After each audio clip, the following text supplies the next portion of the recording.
Assalamualaikum warahmatullahi wabarakatuh. Didulang sadulang lai pandulang ameh timbago. Diulang saulang lai menggali sejarah adat Luak Nantigo. Bertemu kembali dengan saya, Ismail Kelana RS, yang menulis sejarah adat Luak Nantigo yang berjudul Menggali Sejarah Adat Luak Nantigo dari Kata Pesako. Sebelum saya membacakan tulisan sejarah adat yang saya tulis, terlebih dahulu saya ucapkan agar para dunsana selalu sukses dalam karir dan cita-cita. Dan jangan lupa di like dan di subscribe agar dunsana selalu mendapatkan tulisan sejarah yang saya tulis dengan berkelanjutan. Terima kasih. Sekali ini saya membacakan hasil dari tulisan saya menulis sejarah adat, yaitu menegakkan datuk yang ketujuh di Lareh Nan Panjang dan memberikan nama-nama suku, memakai hukum Cupak Usali, menegakkan gelar pusako adat datuk ini adalah yang ketujuh di Luak Nantigo, dan pemberian nama-nama suku yang pertama di Lareh Nan Panjang. Sesudah membuat dan menambah peraturan-peraturan adat di Dusun Tuo, para datuk-datuk itu berangkat ke daerah Lareh Nan Panjang, iaitu ke tempat kediaman Warmadewa Datuk Bandarokayo di Pariangan, untuk menegakkan gelar pusako adat datuk kepada orang-orang yang sudah dipilih dan dipersiapkan oleh Tampuk Tangkai Lareh Nan Panjang, Warmadewa Datuk Bandarokayo dan Indah Sudah Datuk Maharaja Basa. Datuk-datuk yang menghadiri itu adalah Rajo Duoselo, Sultan Paduka Basa Datuk Ketumanggungan, dan Jatang Sultan Balun Datuk Parapati dan Sabatang, Warmadewa Datuk Bandarokayo, Indah Sudah Datuk Maharaja Basa, Seri Rajo Datuk Suri Dirajo, Si Kalap Dunih Datuk Seri Marajo Nego-Nego, Mambang Sultan untuk menambah pengalaman, Datuk dan Balimo orang untuk menjaga selama dalam perjalanan kalau ada gangguan, dan orang-orang yang ikut dalam rombongannya sebagai membantu dalam perjalanan, karena pada waktu itu perjalanan ditempuh dengan berjalan kaki dan menempuh jalan setapak. Semak dan belukar, hutan dan rimba masih banyak. Persawahan juga belum banyak dibuat. Yang tinggal di Pasumayam Dusun Tuo adalah Indrajati Datuk Ceti Bilang Pandai dan Putih Indo Jelito dan anak-anaknya, juga Datuk Bijo Basa dan Datuk Intan Mantari menjaga Dusun Tuo.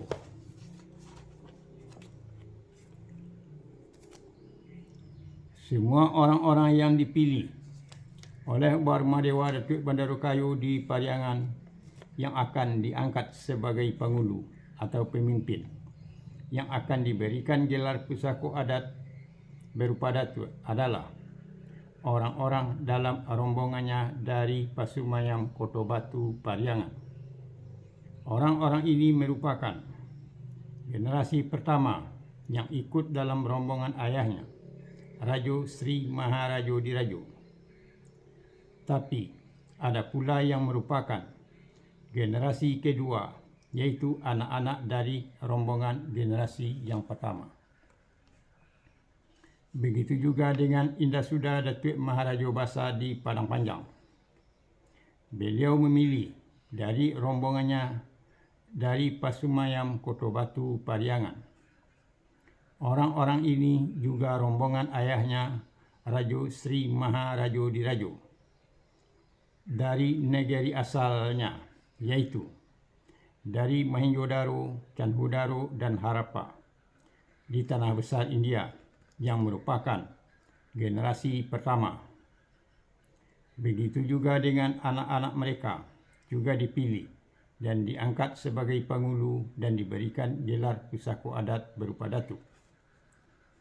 Anak-anak mereka ini merupakan generasi yang kedua, sama halnya dengan Warmadewa Datuk Bandarukayo dan Indasida Datuk Maharajo Basa. Dengan memilih orang-orang dari generasi pertama yang berasal dari Mohenjo-daro, Candhudaro, dan Harappa di tanah besar India ini, dan begitu juga dengan anak-anak mereka yang merupakan generasi kedua, dan mengangkat mereka sebagai pengulu dan diberikan gelar pusako adat berupa datuk adalah Warmadewa Datuk Bandarukayo dan Indasida Datuk Maharajo Basa memberikan contoh kepada penduduk asli. 1. Mengenai adat yang sudah mulai dirintis oleh Rajo Sri Maharajo Dirajo di Pasumayam Kota Batu Pariangan, yang dibantu oleh orang-orang yang seasal dari negeri mereka di lembah Sungai Indus, tanah besar India. Kedua, memperlihatkan kepada penduduk asli tentang peran serta kewajipan seorang pengulu atau pemimpin yang sudah dipakaikan gelar pusako adat berupa datuk. 3. Supaya penduduk asli belajar tentang adat yang sudah mulai dirintis.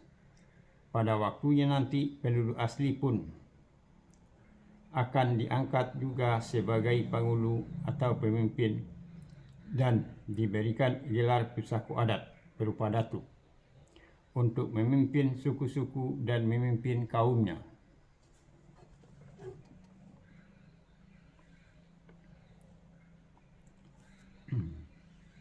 Keempat, untuk menerapkan atau menjalankan adat yang sudah dirintis tidak banyak mengalami hambatan, karena orang-orang yang dipilih ini sebagai pengulu dan diberikan gelar pusako adat berupa datuk sudah mendapat didikan dan arahan baik dari Rajo Sri Maharajo Dirajo maupun dari orang-orang dekat beliau. Bertempat di balai dan saruang, beratapkan langit, berdindingkan angin, berlantaikan batu di Medan nan Bapane di Pariangan. Diadakanlah acara menegakkan gelar pusako adat datuk berikut dengan pemberian nama-nama suku. Dalam menegakkan para datuk di Larih nan Panjang ini mulai dijalankan peraturan-peraturan adat yang sudah dibuat di Dusun Tuo, antara lain: 1. Menegakkan para datuk ini memakai hukum Cupak Usali. 2. Memakai peraturan adat Maisi Adat dan Manuang Limbago, mengadakan perjamuan larak lereng membantai kabau selama 7 hari dan 7 malam. Setiap hari dibantai 1 ekor kerbau. Rajo Duo Selu, Sultan Paduka Basa Datuk Ketumanggungan, dan Jatang Sultan Balun Datuk Parapati Nasabatang memimpin menegakkan para datuk ini, dibantu oleh Warmadewa Datuk Bandarukayo dan Indasida Datuk Maharajo Basa. Di daerah Pariangan ditegakkan 7 orang datuk yang baru, karena 2 orang sudah ditegakkan terlebih dahulu, yaitu Sri Rajo Datuk Suri Dirajo dan satu orang lagi iaitu Warma Dewa Datuk Bandarukayo, tapi belum diberikan nama-nama suku. Selengkapnya, Datuk di Pariangan dan nama-nama sukunya. 1.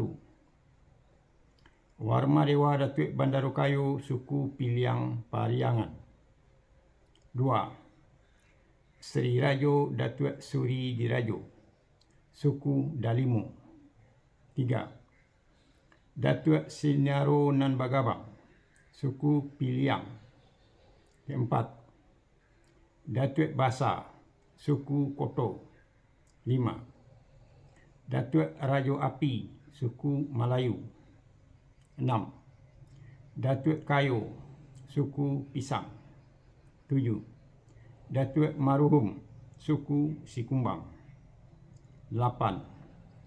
Datuk Maharajo Depang, suku Piliang Lawe. 9. Datuk Tunaro, suku Limo Panjang.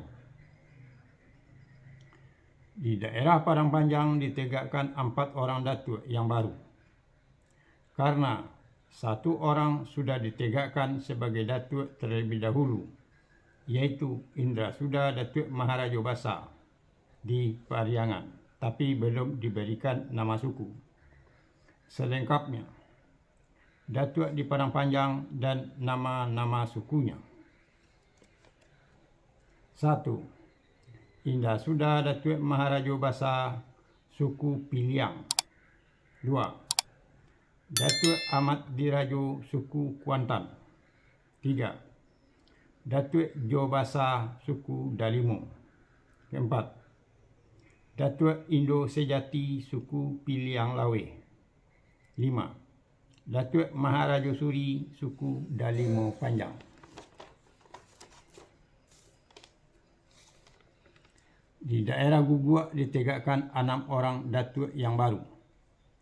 Selengkapnya datuk di Guguak dan nama-nama sukunya. 1. Datuk Rajo Mangkuto, suku Piliang. 2. Datuk Tumbijo, suku Melayu. 3. Datuk Gadang, suku Koto. 4. Datuk Simarajo, suku Dalimo. 5. Datuk Cumango, suku Pisang. 6. Datuk Rajo Malano, suku Piliang Lawe.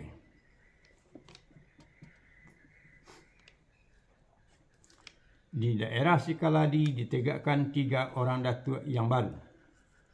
Selengkapnya datuk di Sikaladi dan nama-nama sukunya.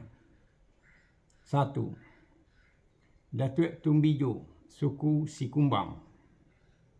2. Datuk Barbangso, suku Dalimo. 3. Datuk Marajo, suku Koto. 4 daerah ini, Pariangan, Padang Panjang, Guguak dan Sikaladi, dinamakan Ampek Koto. Kemudian menjadi Ampek Koto di Aceh sesudah dibuat 4 koto di bawah. Catatan: maka tidaklah mengherankan kalau nama seorang datuk ada yang sama. Begitu juga dengan nama suku-sukunya. Akan tetapi, walaupun banyak yang sama, akan tetapi daerahnya berbeda.